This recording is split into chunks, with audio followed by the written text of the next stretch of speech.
Hello student, मैं राहुल कुमार आप सबका स्वागत करता हूं झारखंड स्टडी पॉइंट में। जितने भी उत्पाद पुलिस की तैयारी कर रहे स्टूडेंट के लिए बिल्कुल फ्री क्लासेस लेके मैं आया हूं। हिंदी पेपर 2, हिंदी ग्रामर और जीके जीएस सभी फ्री में क्लास करवाऊंगा। आपको कहीं जाने का ज़रूरत नहीं है, कहीं पेड क्लास करने का ज़रूरत नहीं है। मैंने बहुत ही विस्तार तरीक़ा से इसे पढ़ाया है। और जितने भी हिंदी पेपर 2 का 17 कविता है, कहानी है, और सबको मैं विस्तार पूर्वक बताया हूँ। आज से मैं स्टार्ट कर रहा हूँ सूरदास जी का पद कविता से, जो बहुत ही अच्छा है। तो हम स्टार्ट करते हैं सूरदास पहला कविता। पहले देखते हैं इनका जीवनी के बारे में। सूरदास जी का जन्म सन 1478 में माना गया है।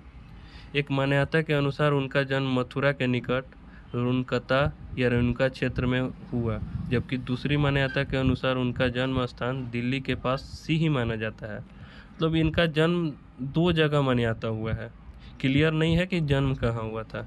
पहला मथुरा के निकट हुआ है रुनकता या रेणुका क्षेत्र में, जबकि दूसरा मान्यता के अनुसार जन्म स्थान है इनका दिल्ली सिही में माना जाता है। दिल्ली के पास है, सिही में माना जाता है।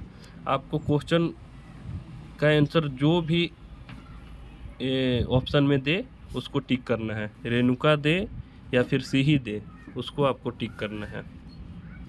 दूसरा देख लीजिए, महाप्रभु वल्लभाचार्य के शिष्य सूरदास अष्टछाप के कवियों में सर्वाधिक प्रसिद्ध कवि थे। ये जो महाप्रभु वल्लभाचार्य के शिष्य थे सूरदास, अष्टछाप के कवियों में सर्वाधिक थे। ये इनका मतलब महाप्रभु वल्लभाचार्य इनके गुरु थे सूरदास के।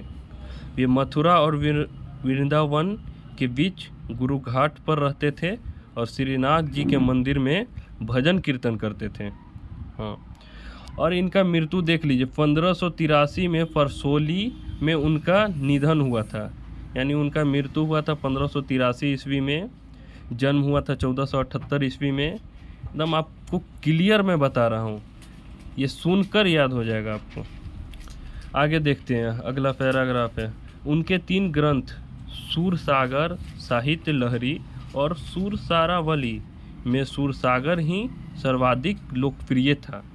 ग्रंथ तो 3 थे, पर सबसे ज़्यादा सर्वाधिक लोकप्रिय था जो सूरसागर था।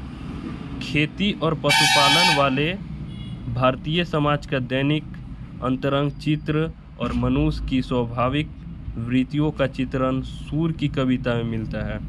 सूर वात्सल और श्रृंगार के श्रेष्ठ कवि माने जाते हैं। ये भी क्वेश्चन आ सकता है कि सूर किस टाइप के कवि माने जाते हैं, तो वात्सल और श्रृंगार के श्रेष्ठ कवि माने जाते हैं।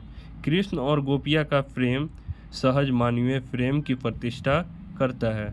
सूर ने मानव प्रेम की गौरगाथा के माध्यम से सामान्य मनुष्यों को हीनता बोध से मुक्त किया, उनमें जीने की ललक पैदा की। उनकी कविता में ब्रज भाषा का निखार हुआ। ये भी पूछेगा उनकी कविता में किसकी निखार हुआ, तो ब्रज भाषा। वह चली आ रही है लोकगीतों की परंपरा की ही श्रेष्ठ कड़ी है। अब मैं जो बता रहा हूँ इसी से क्वेश्चन बनेगा, इसलिए आप लोग गौर से सुनिएगा, इसी से क्वेश्चन बनेगा। तो पद में स्टार्ट कर रहा हूँ। फर्स्ट पैराग्राफ देखिए, ये 4 पैराग्राफ में विभक्त है। जो चारों पैराग्राफ का मैं विस्तार अर्थ भी बताऊंगा, आप देखते जाइए अच्छे से। पहला है, उद्धो तुम हो अति बड़भागी, अपरस रहत स्नेह तागा तय नाहिन मन अनुरागी। मतलब हो गया कि इस पंक्ति में कहा गया है, गोपिया उद्धव से व्यंग करती है और कहती है कि तुम ही भाग्यशाली हो जो कृष्ण के पास रहकर भी उनके प्रेम और स्नेह से वंचित हो। ठीक है, ये कहा गया है। अब आगे देखिए, पुरइनी पात रहत जल भीतर, ता रस देह न दागी, जो जल माँ तेल की गागरी, बूंद न तौको लागी। मतलब तुम कमल के उस पत्ते के समान हो जो रहता तो जल में है। यही कहा गया, जो जल माँ है तेल की गागरी, जल में हो परंतु जल में डूबने से बचा रहता है। जिस प्रकार तेल की गागरी को जल में भिगोने पर भी उस पर पानी की एक भी बूंद नहीं ठहर पाती, उसी प्रकार तुम कृष्ण रूपी प्रेम की नींद नदी के साथ रहते हुए भी उसमें स्नान करने की बात तो दूर, तुम तो कृष्ण के प्रेम की एक छींट भी नहीं पड़ी। मतलब कृष्ण की एक छींट भी नहीं पड़ती है। पानी में अगर पत्ता पे तेल डाल देंगे तो कोई असर नहीं होगा पानी का, वही चीज़ कहा गया है। प्रीति नदी में पाँव न बोरिया, दृष्टि न रूप परागी, सूरदास अबला हम भोरी, गुड़ चाटी ज्यों पागी। मतलब तुमने कभी प्रीति रूपी नदी में पैर नहीं डूबे, तुम बहुत विद्वान हो इसलिए कृष्ण के प्रेम में नहीं रंगे, परंतु हम भोली भाली गोपिका हैं इसलिए हम उनके प्रति ठीक उस तरह आकर्षित हैं जैसे चींटियां गुड़ के प्रति आकर्षित होती है। हमें उनके प्रेम में लीन हैं। गुड़ चाटी जो पागी का मतलब यही है कि जैसे चूटियाँ गुड़ के प्रति आकर्षित हो जाती है ना, उसी प्रकार मतलब गोपियाँ भी हैं कृष्ण को लेकर। ये लाइन तो समझ में आ गया होगा। अब दूसरा देखिए, मन की मन ही मांझ रही, कहिए जाई कौन पै उद्धव, नाही परत कहीं। मतलब गोपियाँ उद्धव से कहती है कि उनकी मन की बात मैं ही रह गई, मन ही मन में रह गया, उनका बात जो था मन ही मन में रह गई। वे कृष्ण से बहुत कुछ कहना चाहती थी परंतु अब वे नहीं कह पाएगी। अवधि आधार आस आवंत की, तनमन बिथा सही, अब इन जोग संदेशनी सुनी सुनी, बिरहिनी बिरह दही।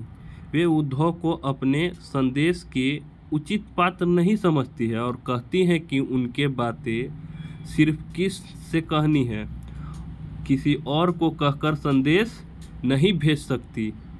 वे कहती है कि इतने समय से कृष्ण के लौट कर आने की आशा को हम आधार मानकर तन मन हर प्रकार के विरह से व्यथा सह रही थी, यह सोचकर कि वे आएंगे तो हमारे दुख दूर हो जाएंगे, परंतु श्री कृष्ण ने हमारे लिए ज्ञान योग का संदेश भेजकर हमें और भी दुखी कर दिया। तो ज्ञान और योग का संदेश किससे भेजे थे? उद्धव से। इसीलिए इन लोग को बुरा लग रहा था कि उद्धव से क्यों भेजे, अपने क्यों नहीं है। चाहित हुती गुहारी जितही में तय, उत्तय धार बही, सूरदास अब धीर धरही क्यों, मर्यादा ना लाही। मतलब हम विरह की आग में और भी जलने लगी। क्यों जलने लगी भाई? तो वही कह रही है कि अगर खुद से संदेश लेकर आते तो दिक्कत नहीं था, पर वो उद्धव से संदेश भेजे थे, इसलिए लोग बोलती है कि हम विरह की आग में और भी जलने लगी। ऐसे समय में कोई अपने रक्षक को पुकारता है, परंतु हमारे जो रक्षक हैं वही आज हमारे दुख का कारण है। हे उद्धव, अब हम धीरज क्यों धरें, कैसे धरें, जब हमारी आशा की एकमात्र तिनका भी डूब गया। प्रेम की मर्यादा कि प्रेम के बदले प्रेम ही दिया, जय पर श्री कृष्ण ने हमारे साथ छल किया है। उन्होंने मर्यादा न लाही का मतलब वही हुआ कि उन्होंने मर्यादा का उल्लंघन किया है, मर्यादा न लागी। आगे कहती है तीसरा में ये कहती है कि हमरे हरि हारिल की लकड़ी, मनक्रम बचन नंद नंदन उर, यह दृढ़ करी पकड़ी। मतलब इन पंक्ति में कहा गया है, गोपियाँ कहती हैं कि कृष्ण उनके लिए हारिल की लकड़ी हैं। हारिल की लकड़ी, हमरे हरि हारिल की लकड़ी, मतलब हारिल की लकड़ी है। जिस तरह हारिल की लकड़ी पक्षी लकड़ी को टुकड़े को अपने जीवन का सहारा मानता है, उसी प्रकार श्री कृष्ण भी गोपियों के जीने का आधार है। उन्होंने मन क्रम और वचन से नंद बाबा के पुत्र श्री कृष्ण, नंद बाबा के पुत्र थे कृष्ण, को अपना माना है। ठीक है। जागत सोवत स्वप्न दिवस नसी, कान्हा कान्हा जकरी, सुनत जोग लागत है, ऐसो जोय कुरुई ककरी।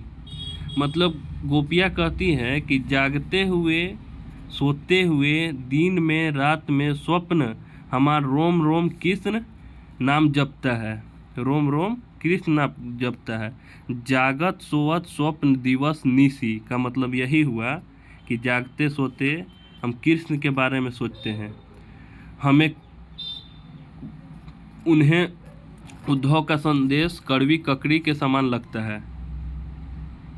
सुनत जोग लागत ऐसे जो है करुई ककड़ी का मतलब यही हुआ कि संदेश जो उद्धव लेके आते हैं वो कड़वी ककड़ी के समान लगता है। आगे बोलते हैं, सुतो बाधी हमको ले आए, देखी सुनी न करी, यह तो सुर तन्ही ले सौंपो, जिनके मन चक्री। मैंने कृष्ण के प्रेम का रोग लग चुका था, अब हम आपके कहने पर योग का रोग नहीं लगा सकती, क्योंकि हमने तो इसके बारे में न कभी सुना, न देखा और न ही कभी इसको भोगा है। क्योंकि यहाँ जस्ट कहा गया है कि तू सू तो व्याधि हमको ले आए, देखी सुनी न करी, यह तो सुर तन्ही लो सोपो, जिनके मन में चक्री। योग संतोष करने की बात कहा गया है, इसमें श्री कृष्ण के द्वारा उद्धव से कहवाया गया है। आप जो यह योग संदेश लाए हैं, उद्धव को कहती है कि वे उन्हें जाकर सौंपे जिनका मन चंचल हो, चूँकि हमारा मन पहले ही कहीं और लग चुका है। ये बोलकर उन्हें लौटने को कहती है उद्धव को। अब चौथा लाइन में कहा गया, हरि है राजनीति पढ़ी आए, सुलझी बात कहत मधुकर के, समाचार सब पाए। मतलब गोपियाँ कहती हैं कि श्री कृष्ण ने राजनीतिक पढ़ ली है। गोपियाँ बात करती हुई व्यंग्यपूर्वक कहती है कि वे तो पहले ही बहुत चालाक थे, पर अब उन्होंने बड़े बड़े ग्रंथ पढ़ लिए हैं, जिससे उनकी बुद्धि बढ़ गई है। तभी तो हमारे बारे में सब कुछ जानते हुए भी उन्होंने हमारे पास उद्धव से योग संदेश भेजा। व्यंग कसती है, मतलब गुस्सा कर बोलती है। इक आती चतुर हुते पहले ही, अब गुरु ग्रंथ पढ़ाए, बढ़ी बुद्धि जानी जो, उनकी जोग संदेश पढ़ाए। ये लाइन में यही कहा गया है कि योग संदेश भेजे हैं पढ़ाने के लिए हम लोग को। उद्धव जी का इनमें कोई दोष नहीं है। वो बोलती है कि उद्धव जी का इसमें कोई दोष नहीं है। उद्धव भले लोग आगे के, पर हित डोलत धाए, अब अपने मन फेरे पहिए, चलत जू हेतु चुराए। माने उद्धव का कोई दोष नहीं है। कहती है ये भले लोग हैं जो दूसरों के कल्याण करने में आनंद का अनुभव करते हैं। गोपियाँ उद्धव से कहती है कि आप जाकर कहिए कि यहाँ से मथुरा जाते वक्त श्री कृष्ण हमारा मन भी अपने साथ ले गए हैं, उसे वे वापस कर दें। ये कहती है, ते क्यों अनीति करे आपुन, जे और अनीति छुड़ाए, राजधर्म तय यह है, सूरजो प्रथा न जाय सताए। मतलब वे अत्याचारियों को दंड देने का काम करने मथुरा गए हैं, परंतु वे स्वयं अत्याचार करते हैं। आप उनसे कहिएगा कि एक राजा को हमेशा चाहिए कि वो प्रजा के हित का ख्याल रखे, उन्हें किसी प्रकार का कष्ट नहीं पहुंचने दे। यही राजधर्म है। गोपियाँ मतलब उद्धव से कहती है कि अत्याचार है, अत्याचार कर रहे हैं हम लोग पे कृष्ण। उनको कहिए कि राजा को हमेशा चाहिए कि वो प्रजा के हित का ख्याल रखे, पर वो प्रजा का हित का ख्याल नहीं रख रहे हैं। उन्हें किसी प्रकार का कष्ट नहीं पहुंचने दे। यही राजधर्म है, यही कहती है। अब इसका सारांश क्या निकलता है वो भी मैं आपको बता देना चाहता हूँ। यह सूरसागर के भ्रमत गीत से 4 पद लिए गए हैं। इससे कृष्ण ने मथुरा जाने के बाद स्वयं न लौटकर उद्धव के जरिए गोपियों के पास संदेश भेजा था, जो अभी हम बताएं। उद्धव ने निर्गुण ब्रहा एवं योग का उपदेश देकर गोपियों की विरह वेदना को शांत करने का प्रयास किया है, पर गोपियाँ ज्ञान मार्ग की बजाय प्रेम मार्ग को पसंद करती है। इस कारण उन्हें उद्धव का सुख संदेश पसंद नहीं आया। तभी वहाँ एक भौरा आ पहुँचता है। यहीं से भ्रमर गीत का प्रारंभ होता है। गोपियाँ ने भ्रमर के बहाने उद्धव पर व्यंग बाण छोड़ती है। पहले पद में गोपियों की यह शिकायत वाजिब लगती है कि यदि उद्धव कहीं स्नेह के धागे से बंधे होते तो वे विरह की वेदना को अनुभूत अवश्य कर पाते। दूसरे पद में गोपियाँ की स्वीकारोक्ति की उनके मन की अभिलाषा मन में ही रह गई, कृष्ण के प्रति उनके प्रेम की गहराई को अभिव्यक्त करती है।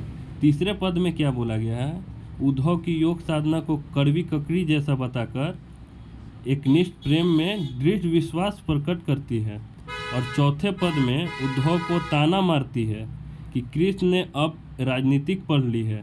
अंत में गोपियों द्वारा उद्धव को राजधर्म, यानी राजधर्म का मतलब होता है प्रजा का हित, याद दिलाया गया। सूरदास की लोक धार्मिकता को दर्शाता है। यही चीज़ कहा गया था इसमें।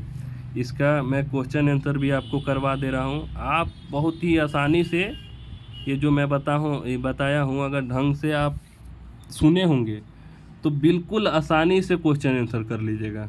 कोई टफ क्वेश्चन नहीं आता है इसमें। मैं अगली वीडियो में इसका क्वेश्चन आंसर लेके आऊँगा। जय हिंद। अगर अच्छा लगे वीडियो तो लाइक और सब्सक्राइब ज़रूर कर दीजिएगा।